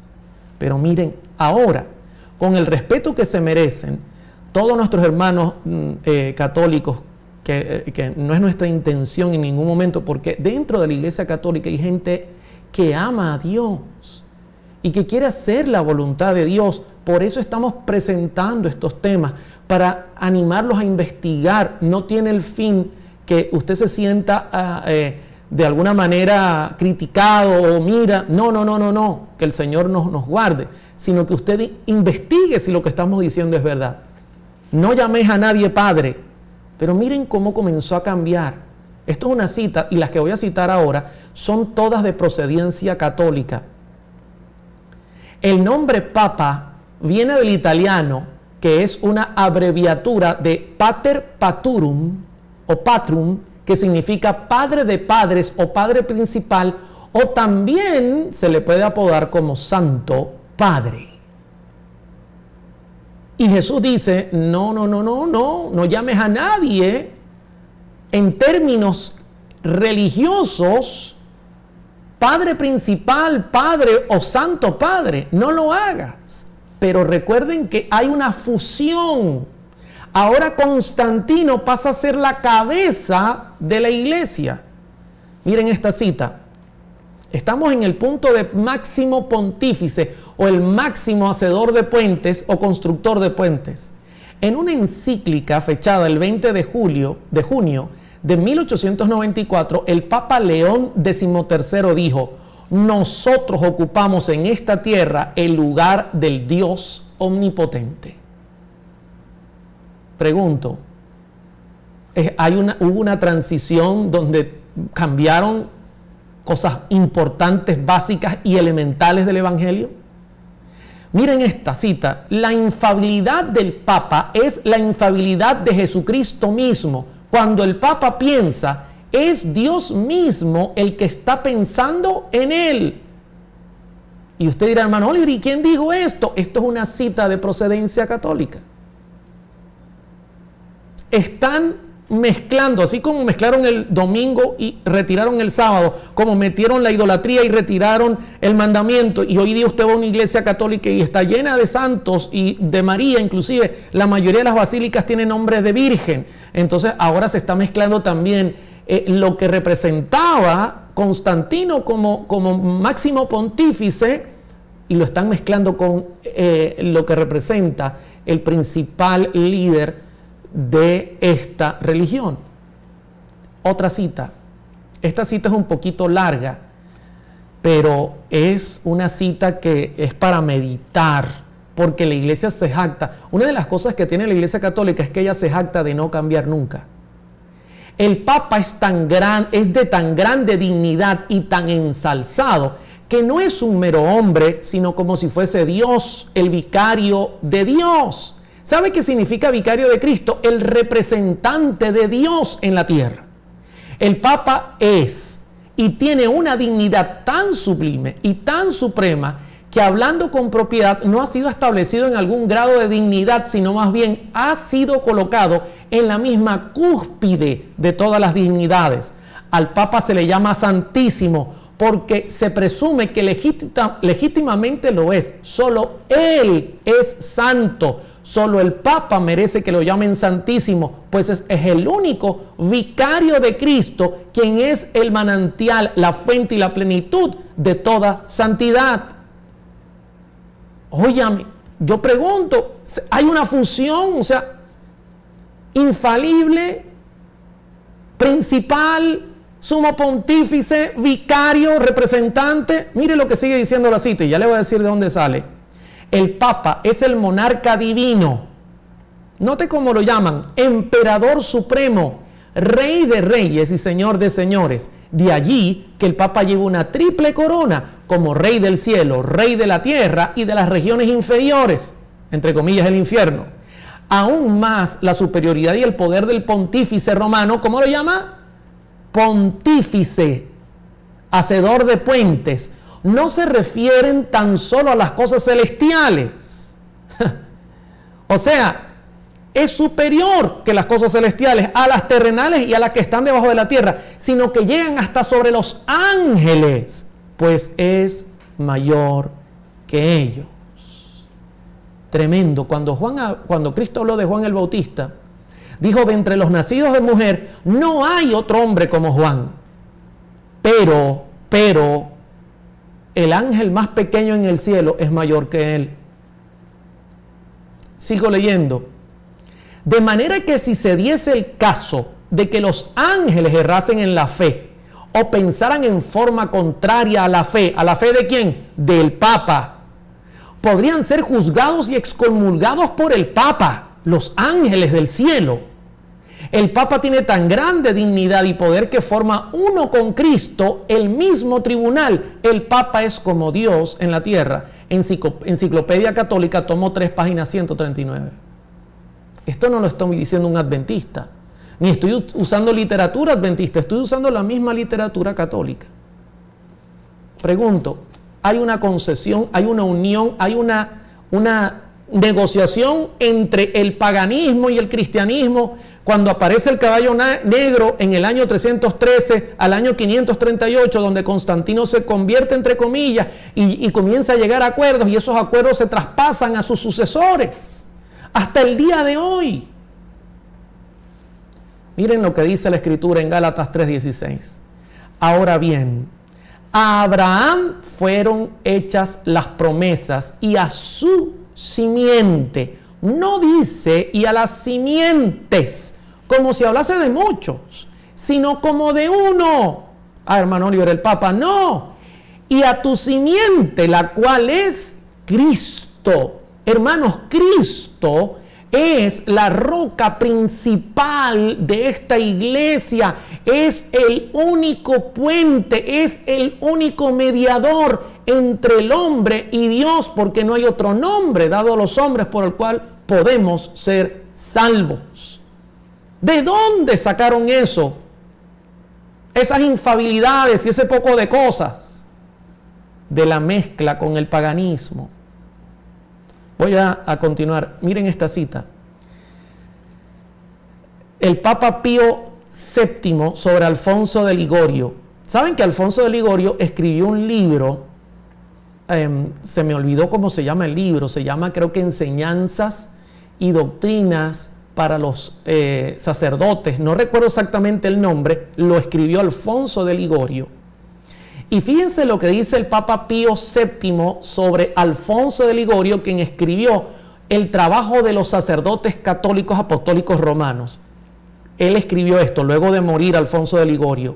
Le cortaron 3 dedos a Alfonso, le cortaron estos 3 con que agarraba el lápiz y se los mandaron a Pío VII, y Pío VII al recibir dijo los dedos, que estos 3 dedos que han escrito también para la gloria de Dios y de la bendita Virgen y de la religión sean cuidadosamente preservados y enviados a Roma. Y usted dirá, hermano Oliver, ¿y qué escribió Alfonso de Ligorio que fue tan encomiado por el Papa Pío VII? Voy a compartir, no voy a compartir mucho porque ya el tiempo se me acabó, pero mire esta cita que escribió Alfonso de Ligorio en cuanto al poder del sacerdocio, algo que la Biblia nunca enseña, pero que fue asimilado cuando se mezcló el paganismo con el cristianismo, ese años de oscuridad. Miren lo que escribió. Dice, si el Redentor decidiera o descendiera a la iglesia y se sentara en el confesionario para aplicar el sacramento de penitencia, o sea, Jesús, y un sacerdote se sentara en otro confesionario y ambos le dijeran a sus penitentes, ego te absolvo, los penitentes de uno y del otro serían igualmente absueltos. Óyeme. O sea que el sacerdote tiene poder para perdonar pecados. Es Dios prácticamente. El Papa extiende sus facultades en el sacerdocio, porque ¿quién puede perdonar pecados sino solo Dios? Dice la Escritura. En Juan 14, versos 16 y 17, Cristo fue claro cuando se iba al cielo y dijo quién le representaría en la tierra. Y quiero que noten cómo lo dice contundentemente. Y yo he rogado al Padre, y os dará otro consolador. En el griego koiné, que es el griego antiguo, sería alos parakletos, que significa alos, otro, pero ojo con esto, otro de mi misma clase. No puede ser de otra clase. Y yo pregunto, ¿y qué significa de mi misma clase, hermano Oliver? Que Jesús es Dios. Así que tendría que ser alguien igual a Él. Dios, otro alos de mi misma clase. Consolador, paracletos, que aboga, que intercede. Jesús dijo, yo enviaré a otro, no los voy a dejar huérfanos para que esté con vosotros para siempre. ¿Quién es? Verso 17, el Espíritu de verdad, el cual el mundo no puede recibir porque no lo ve ni le conoce, pero vosotros le conocéis porque mora con vosotros y estará con vosotros y estará en vosotros. Ese es el vicario que Cristo tiene hoy día en la tierra, el representante máximo de Dios en la tierra y el gobernador de la tierra es el Espíritu Santo. Usted dirá, hermano Oliver, pero si Satanás está haciendo desastres, ¿cómo es eso que quien gobierna es el Espíritu Santo? Hermanos, gloria a Dios que el Espíritu Santo sigue en la tierra. Si no, no tuviésemos ni la idea de lo que pasaría en el mundo. Es el Espíritu de Dios, con los ángeles de Dios, quien refrena al enemigo. Y por eso estamos aún con vida. Y por eso aún podemos comunicarnos directamente con el cielo. No es ningún ser humano. Pero mire cómo el paganismo entró en la iglesia. Y dice Ligorio que el Papa Pío VII recibió los 3 dedos y dijo: estos dedos son benditos. Escribió este libro y dijo, según San Ambrosio, cuando el sacerdote que absuelve a un pecador desempeña la misma función del Espíritu Santo en la obra de santificar las almas. Bendito sea el nombre de Dios. ¿Cómo es posible esto? Hermanos queridos, Jeffrey, Gerson, yo me pasé, me extralimité del tiempo. Ya he terminado el tema. Yo pudiese pasar 2 horas más presentando argumentos, presentando todo lo que entró, porque estos solamente son los puntos esenciales que se pueden ver sin ningún tipo de duda. El que diga no lo veo es porque no quiere ver. Pero yo podría añadir que entró la creencia de que los muertos se van a algún lugar menos al sepulcro, se van al cielo si son buena gente, al infierno si son mala gente, al purgatorio. Eso fue la unión del paganismo y el catolicismo apostólico romano. ¿Qué decir del infierno presente? ¿Qué decir el pago ¿cómo lo llamaban, Jeffrey, cuando yo pagaba por mis pecados? Las indulgencias. Óyeme, yo tendría una lista larga de cosas que contarles, pero he hecho énfasis en las más importantes. Noten todo el tiempo que nos llevamos y solo logramos llegar al caballo negro que representa la iglesia de Pérgamo, que entró en apostasía. Ahora, yo te hago una pregunta, Jeff.